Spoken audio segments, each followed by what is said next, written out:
j'aimerais vous parler sur un thème que Dieu, pendant tout ce temps, Dieu a mis dans mon cœur, parce que Dieu veut préparer nos cœurs pour de grandes choses. Et nous gardons toujours la pensée que Dieu avait libérée sur le prophète Élisée. Nous allons en revenir dans les jours qui suivent. Amen. Donc, dans les jours qui suivent, nous allons revenir sur ça. Mais aujourd'hui, j'aimerais vous parler sur un jour dans la maison de Dieu. Un jour dans la maison de Dieu. Nous allons lire Psaume 84, verset 10. Psaume 84, verset 10. Je lis la parole du Seigneur. Mieux vaut un jour dans tes parvis que 1000 ailleurs. Je préfère me tenir sur le seuil de la maison de mon Dieu, plutôt que d'habiter sous les tentes de la méchanceté. Amen. Ainsi dit la parole du Seigneur. Amen.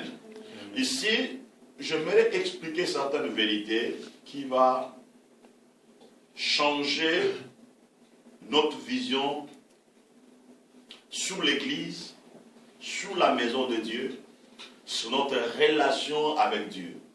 Amen. Amen. Alléluia. Amen. Vous serez d'accord avec moi que le roi David, il est parmi des géants de la foi qui a expérimenté la puissance de Dieu vers une autre dimension. Alléluia. Et dans la Bible, si vous lisez des déclarations de David, vous allez voir que ces déclarations sont très profondes et sont très révélatrices. Amen. David dit ceci. Mieux vaut un jour dans tes parvis que 1000 ailleurs. Alléluia. Donc on voit ici, David est en train de donner l'importance de la maison de Dieu. Il est en train de donner l'importance, nous pouvons dire, de l'Église. Il est en train de donner l'importance d'aller dans la maison de l'Éternel. Et lui-même, il a fait une déclaration puissante.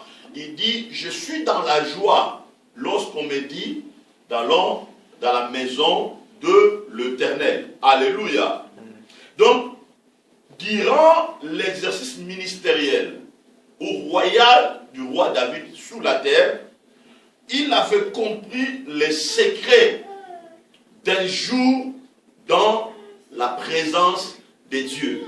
Alléluia. Ce qui me touche ici, il dit ceci, mieux vaut un jour dans tes parvis que 1000 ailleurs. Et il ajoute, je préfère me tenir sur le seuil de la maison de mon Dieu, plutôt que d'habiter sous les tentes de la méchanceté. Alléluia. Donc on voit premièrement ici, le roi David, il avait investi tout son temps pour aller dans la maison de l'Éternel ou pour habiter dans la maison de l'Éternel. Pourquoi il dit ces choses? Parce que aller dans la maison de l'Éternel ou rester sous la présence de Dieu avait amené beaucoup de bénéfices dans sa vie, dans la dimension spirituelle. Alléluia. Cela avait amené beaucoup de bénéfices dans la vie du roi David, dans la dimension spirituelle. Alléluia. Alléluia. Donc, étant les enfants de Dieu, comme des serviteurs de Dieu, comme le Fils et les filles dans le royaume de Dieu, nous devons comprendre qu'à chaque fois que nous sommes dans la présence de Dieu, à chaque fois que nous venons dans l'église, nous nous connectons vers une autre dimension spirituelle. Nous nous connectons avec notre dimension de la présence de Dieu. Alléluia. Parce que ici, David, il a rendu, il a valorisé un jour seulement dans la présence de Dieu. Alléluia. Maintenant, écoutez-moi très bien. Il dit, mieux vaut un jour dans tes parvis que 1000 ailleurs. Cela veut dire, lorsque nous manquons un jour dans la maison de Dieu, nous perdons au moins 2 ans et 8 mois. Vous comprenez? Lorsque nous manquons un jour dans la présence de Dieu, nous perdons au moins 2 ans et 8 mois. Est-ce que vous comprenez? Alléluia. Parce que David a dit ceci: mieux vaut un jour dans tes parvis que 1000 ailleurs. Alléluia. Donc, un jour dans la présence de Dieu nous porte beaucoup de bénéfices. Donc, lorsque vous manquez un jour dans la présence de Dieu ou dans la maison de Dieu, la perte dans la dimension spirituelle est énorme. Vous comprenez? La perte dans la dimension spirituelle est énorme. Alléluia. Parce que seulement un jour dans la présence de Dieu nous apporte beaucoup de profits dans la dimension spirituelle. Alléluia. Alléluia. Vous savez, comme nous sommes ici, nous sommes dans le tabernacle de Dieu. Nous sommes dans la présence de Dieu. Donc nous ne pouvons pas lire cet environnement seulement dans la dimension physique. Alléluia. Nous pouvons lire cet environnement dans une autre dimension. Alléluia. Dans une autre dimension. Maintenant, écoutez-moi très bien. Écoutez-moi très bien. Donc, un jour dans la présence de Dieu, il nous arrive parfois, nous avons 5 dimanches ou 4 dimanches. Alléluia. Donc, à chaque fois que vous êtes dans la présence de Dieu, à chaque fois que vous êtes dans la présence de Dieu, dans l'église, chaque dimanche, vous gagnez au moins 2 ans et 8 mois. Chaque dimanche. Maintenant, calculez, faites le calcul de 4 dimanches ou de 5 dimanches, vous gagnez combien de ans? 12 ans au moins. Alléluia. 12 ans que vous gagnez. Maintenant, si dans votre relation personnelle aussi, dans votre maison, tous les jours vous êtes connectés dans la présence de Dieu, dans la méditation de la parole, dans la prière, donc vous gagnez aussi beaucoup de ans dans votre relation avec Dieu. Alléluia. Maintenant, calculez, par année, nous avons au moins 12 mois. Si par mois, vous gagnez au moins 12 ans de venir dans l'église. Amen. Et dans vos jours journaliers, vous gagnez aussi des ans. Alléluia. Par année, vous avez plusieurs bénéfices. Alléluia. C'est pour cela, le roi David dit, je préfère me tenir sous le sein de la maison de mon Dieu. Elle a dit, je préfère. Vous comprenez? Je préfère. Je préfère. Donc il nous a réveillés, il nous a dit, mieux vaut un jour dans la présence, mieux vaut un jour dans tes parvis que 1000 ailleurs. Il a dit, je préfère me tenir sous le sein de la maison de mon Dieu. Je préfère. Donc on voit ici, il est en train de nous révéler que être dans la présence de Dieu, ça nous transforme, ça change notre relation avec Dieu. Ça nous apporte beaucoup d'impact, ça nous apporte beaucoup d'influence. Et voilà pourquoi, dans le temps où nous sommes arrivés, le diable a compris cela. Le diable commence à maintenir ou à éloigner les gens loin de la bénéfice de la présence de Dieu. Le diable commence à mettre de l'incrédulité dans les cœurs des gens, afin que les gens ne puissent plus aimer l'église, afin que les gens ne puissent plus aimer la présence de Dieu. Et voilà la raison pour laquelle l'église est combattue. Ce n'est pas même au temps des apôtres que le diable avait persécuté l'église. Parce que le diable avait compris que non, Jésus est allé au ciel, mais sa dimension est venu encore sur la terre. Alléluia. Il est parti, mais le Saint-Esprit est venu. Et le diable sait bien, lorsqu'une personne est connectée avec l'Esprit de Dieu, cette personne-là, il sera intouchable dans la dimension spirituelle. Cette personne-là aura de l'éclairage dans la dimension spirituelle. Sa façon de penser, sa façon de voir les choses sera différente aux autres. Alléluia. Alléluia. Et voilà pourquoi, quand nous quittons nos maisons, nous devons avoir une autre vision des choses de Dieu. Alléluia. Donc quand tu pars à l'église, il faut mettre dans ta tête, je ne pars pas dans n'importe quelle place. Alléluia. Mais je pars, quelle que soit la configuration de l'endroit, quelle que soit la grandeur ou la taille du lieu. Amen. Mais tu dois avoir une autre vision.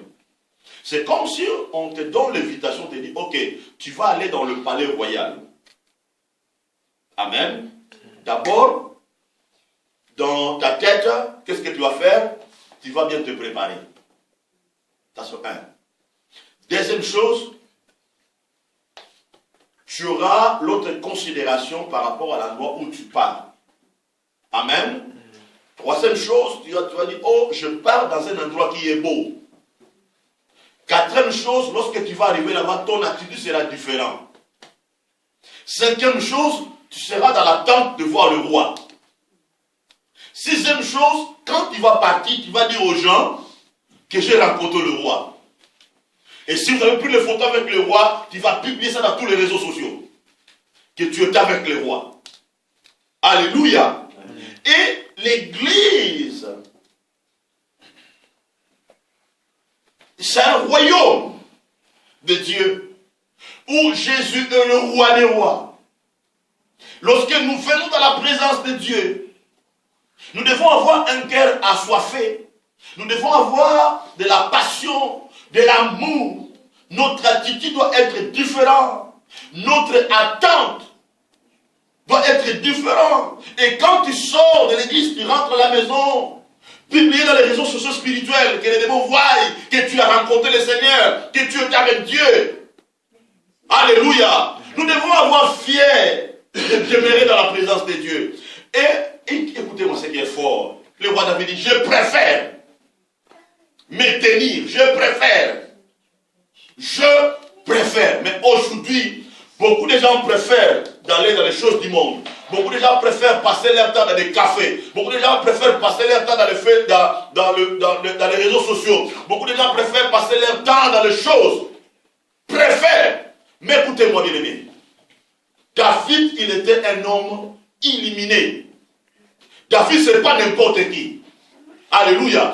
Ce n'est pas n'importe qui. C'est un homme qui a tué Goliath. C'est un homme qui a tué l'ours et lion.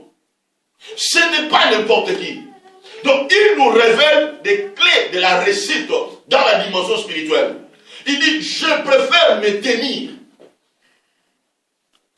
sous le seuil de la maison de Dieu plutôt que d'habiter sous les tentes de la méchanceté. Alléluia. Maintenant écoutez, un chrétien, c'est quelqu'un qui préfère se tenir dans la maison de Dieu. Parce qu'en faisant ainsi, vous favorisez la croissance spirituelle dans votre relation avec Dieu. Amen. Vous favorisez votre croissance spirituelle dans votre relation avec Dieu. Il dit, plutôt que d'habiter sous le temps de la méchanceté. Le temps de la méchanceté, c'est quoi? C'est le monde. C'est votre environnement. Alléluia. Bien aimé, écoutez-moi. La réalité de ce monde commence à voler le temps de beaucoup de gens pour les amener dans la distraction ou dans la destruction. Amen. Le monde commence à voler notre temps, commence à voler votre temps. Alléluia. Beaucoup de gens cherchent aujourd'hui à passer le temps dans les choses du monde, dans le plaisir du monde. Nous devons passer beaucoup de temps plus dans la maison de Dieu, dans l'église de Dieu, dans la présence de Dieu, dans la méditation, dans la prière.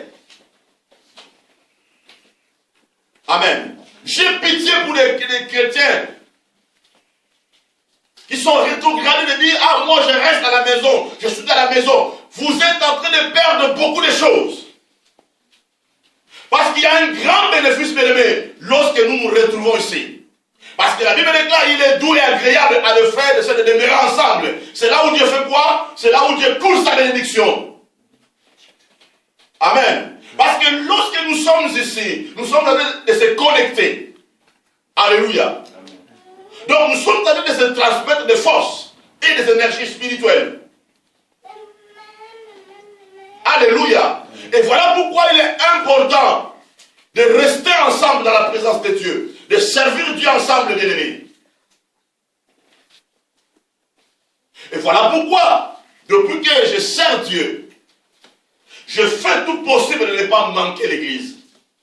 Je fais tout possible de ne pas manquer la présence de Dieu. Parce que je sais seulement, lorsque je perds un jour, bien-aimé, je perds 2 ans et 8 mois. La perte est énorme.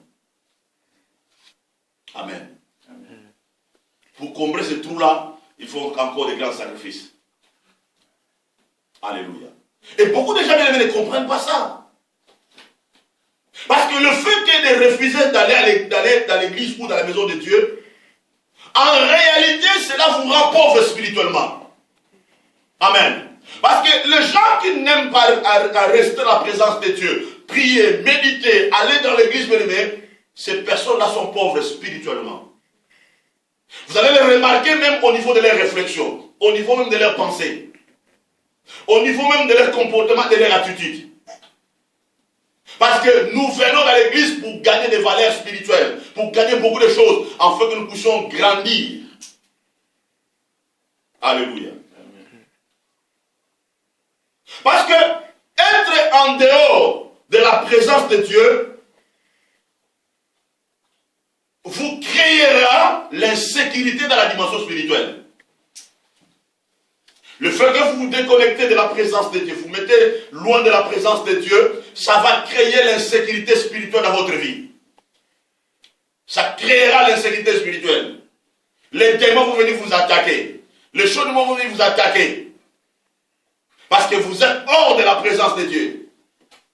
Vous êtes hors du périmètre de la présence de Dieu. Et ça amène de l'insécurité. Puis Psaume 27, verset 4.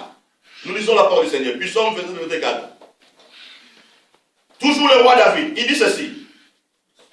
Je demande à l'Éternel une chose. Je demande à l'Éternel une chose. Que je désire ardemment. Je voudrais habiter toute ma vie dans la maison de l'Éternel. Pour contempler la magnificence de l'Éternel et pour admirer son temple. Alléluia. Il dit ceci, je demande à l'Éternel une chose que je désire ardemment. Il n'a pas demandé, Seigneur, donne-moi de l'argent. Seigneur, donne-moi des voitures. Seigneur, donne-moi des voyages. Seigneur, donne-moi des maisons. Il n'a pas demandé ça.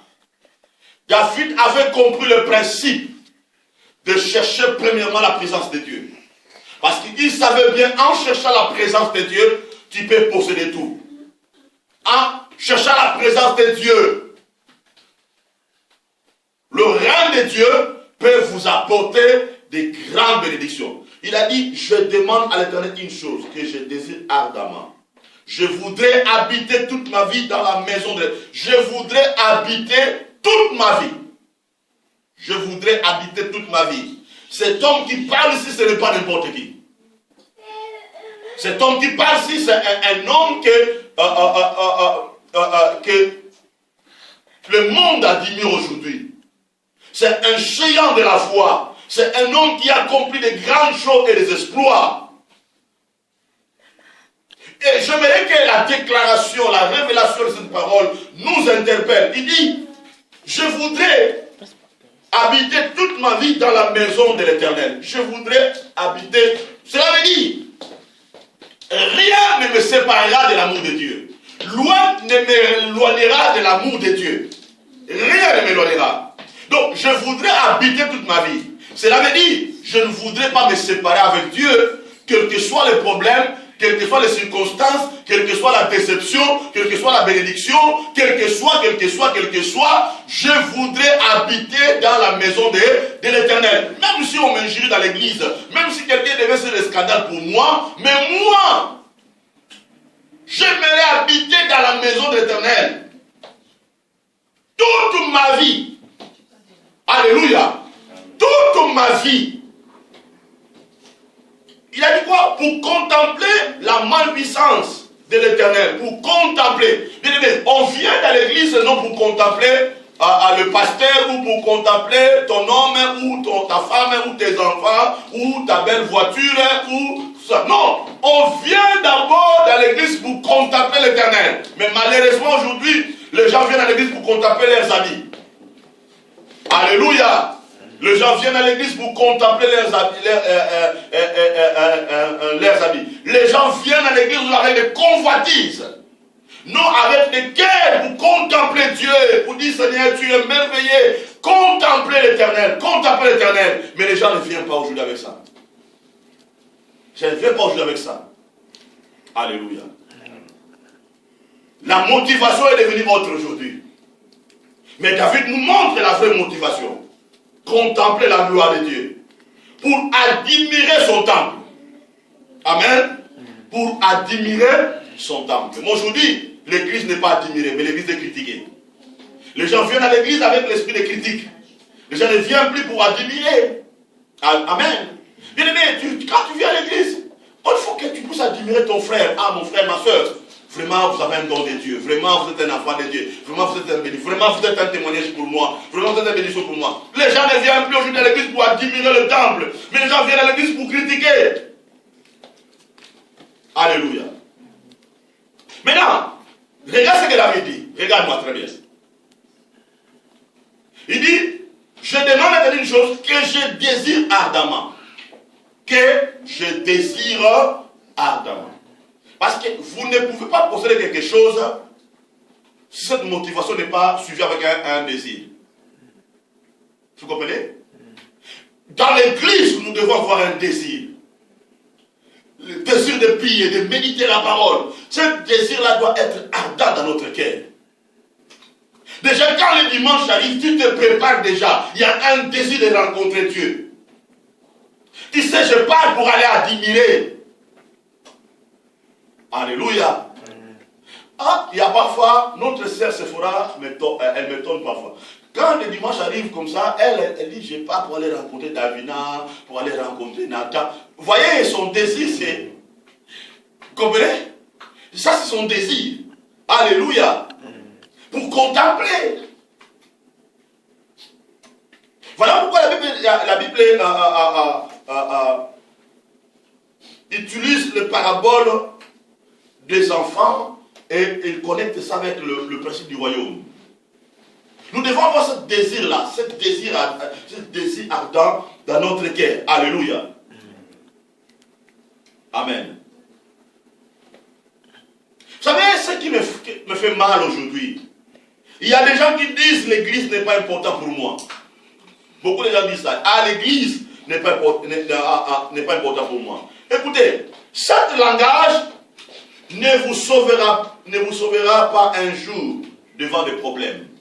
Ce langage-là ne vous sauvera pas. Quand tu n'aimes pas les... Moi, ça me dépasse parfois. On voit des gens, il est religieux, tout ça. Mais le jour où il est prêt à mourir, on dit, ok, alors on va appeler des prêtres pour qu'ils viennent me mettre l'huile dans la tête. Mais toi, tu n'as pas aimé l'église, tu n'as pas aimé la présence de Dieu. Tu fais appel qu'on vienne te poser l'huile. Est-ce que toi, tu crois que cet acte-là te sauvera? Ne sauvera jamais. Pourquoi? Parce que durant toute ta vie, tu as perdu beaucoup de choses.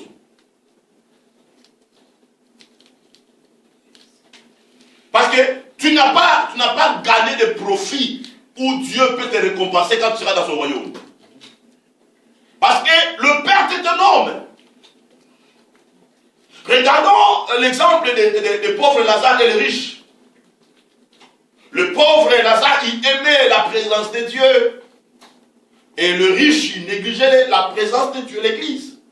Mais quand ils arrivent dans la présence de Dieu, Le pauvre Lazare avait gagné. Il était devenu un riche dans la dimension spirituelle. Le profit était énorme. Mais les riches, il avait tout perdu. Alléluia. Et voilà pourquoi nous devons aimer la présence de Dieu. Cela, je ne veux pas dire que non, Dieu est incapable de nous bénir. Dieu est poussé d'abord, la mission, ça nous appartient. Mais Dieu nous sert seulement des leçons, même si nous sommes bénis. Mais nous devons toujours rester dans la présence de Dieu, toute notre vie. Que rien ne nous sépare, quel que soit le niveau de bénédiction qui peut venir dans notre vie. Alléluia. Maintenant, lisons Ésaïe 58, verset 13 à 14. Vraiment, c'est un verset puissant prophétique. Ésaïe 58, verset 13 à 14. Je vais lire la parole du Seigneur. Ésaïe 58, 13 à 14. Si tu retiens ton pied pendant le sabbat, si tu retiens ton pied pendant le sabbat ici veut dire le jour de l'Éternel. Amen. Le sabbat veut dire le jour de l'Éternel. Si tu retiens ton pied pendant le sabbat, pour ne pas faire ta volonté en mon saint jour, si tu fais du sabbat tes délices, pour sanctifier l'Éternel en le glorifiant, si tu l'honores en ne suivant point tes voies et en ne te livrant pas à tes penchants, à des vains discours, alors tu mettras ton plaisir en l'Éternel. Et je te ferai monter sur les auteurs du pays. Je te ferai jouir de l'héritage de Jacob, ton père, car la bouche de l'Éternel a parlé. Alléluia. Amen. Si tu retiens ton pied pendant le sabbat, si tu retiens ton pied pour ne pas faire ta volonté à mon saint jour. Est-ce que vous comprenez?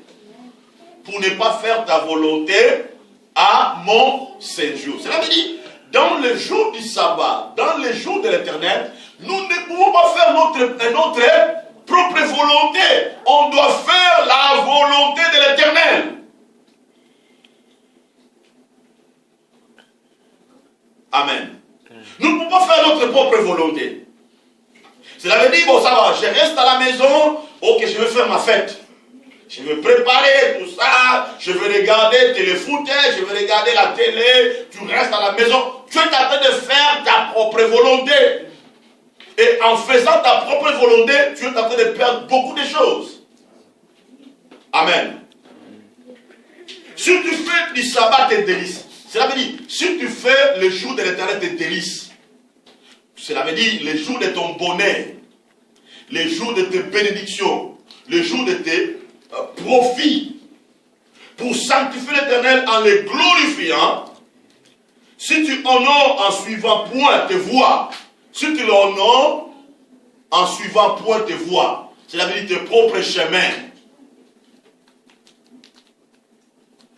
en ne te livrant pas à tes penchants, à des vains discours, alors tu mettras ton plaisir à l'Éternel et je te ferai monter sur les auteurs du pays. Vous comprenez? Maintenant, quand on a compris, on est connecté dans l'église, dans la présence de Dieu. Tu suis les voies de l'Éternel, notre propre voie. Tu fais la volonté de l'Éternel. La Bible déclare, l'Éternel te fera monter sur les auteurs du pays. C'est-à-dire que l'Éternel va t'élever. L'Éternel va marquer la différence dans ta vie. L'Éternel va t'élever, bien aimé. Écoutez-moi, bien aimé. Moi, ça me fait mal. Ça me fait très mal. Lorsque certaines personnes manifestent certaines négligences pour les choses de Dieu ou pour l'église de Dieu. Lorsque certaines personnes donnent la raison, ils disent, je n'étais pas venu à l'église parce que j'étais malade. C'est-à-dire que Dieu est en train d'offenser Dieu. Amen. Donc Dieu est en train de montrer que ton Dieu est incapable de te guérir. Vous comprenez? Tu t'es offensé Dieu. Alléluia. Et c'est grave ça. C'est grave ça. Voilà pourquoi, bien aimé, j'ai fait des efforts. Une fois, vous m'avez vu, on était venu de la fête, on était fatigué. Je crois que c'était David qui prêchait. J'ai somnolé là, mais je disais, je dois être là. David prêchait, je faisais des efforts vraiment pour suivre l'enseignement, tout. Mais je fais, même si je somnolais, pour moi, ce n'était pas un péché. Mais ce qui était important pour moi, même si j'ai somnolé, mais j'ai honoré Dieu. Amen. Je me suis battu avec le sommeil. Mon corps était fatigué, mais je me suis battu avec le sommeil. Pourquoi? Parce que je ne voulais pas faire ma volonté.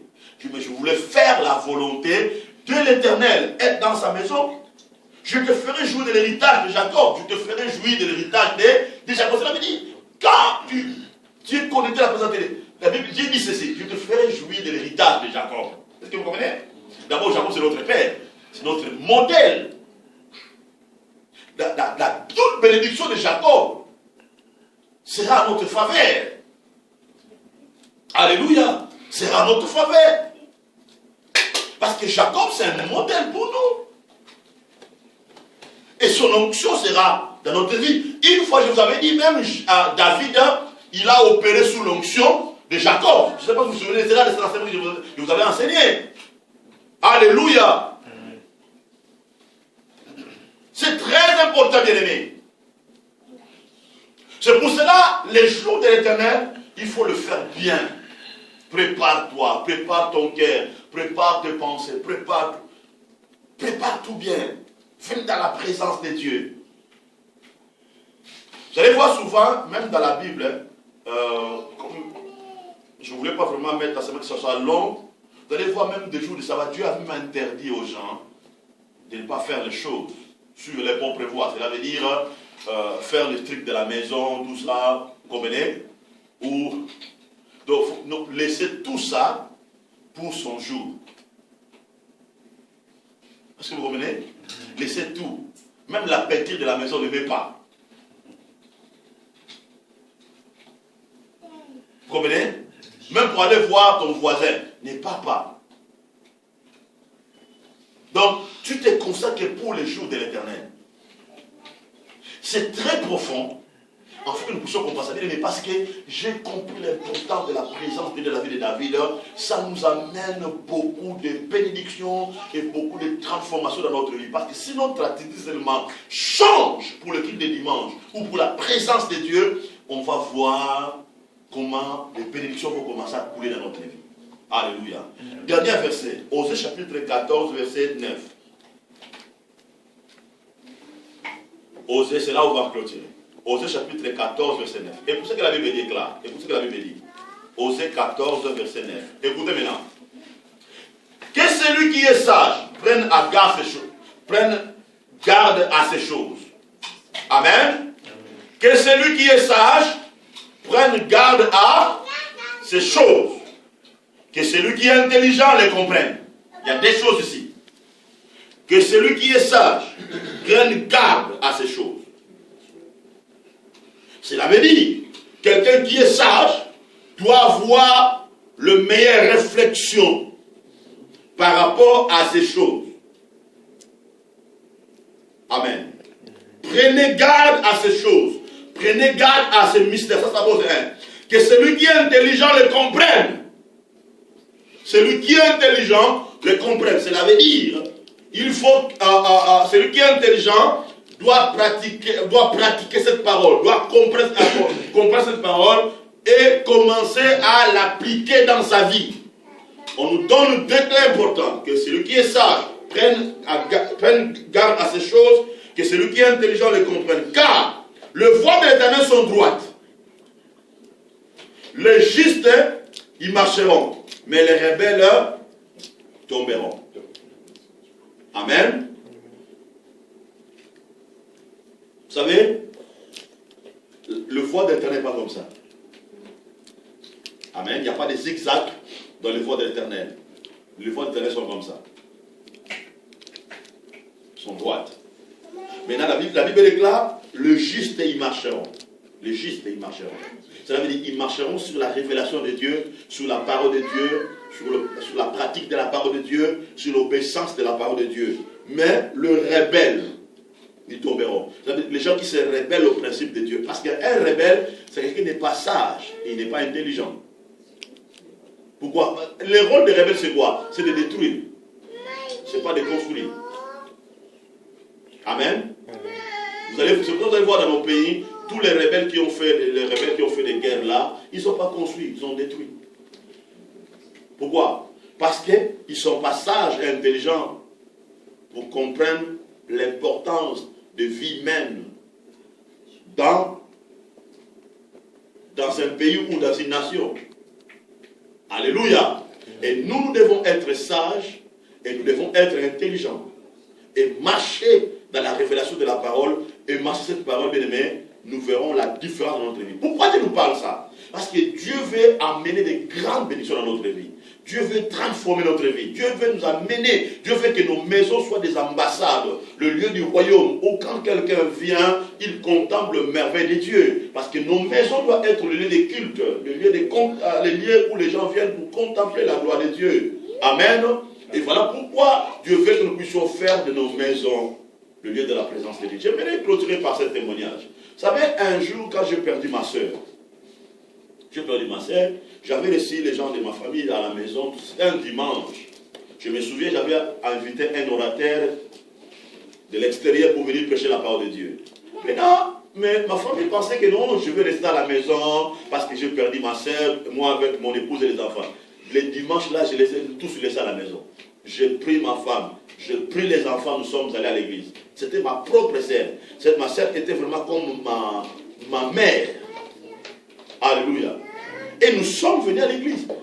Et ça enseignait l'orateur que j'avais invité.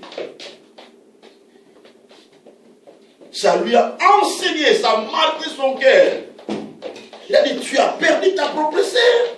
Et tu es venu dans l'église. Tu as loué Dieu, tu as servi Dieu. Toi, ton épouse et tes enfants. Parce que j'ai compris l'importance d'être dans la présence du Seigneur, d'être dans la présence de Dieu. Que Dieu vous bénisse. Amen.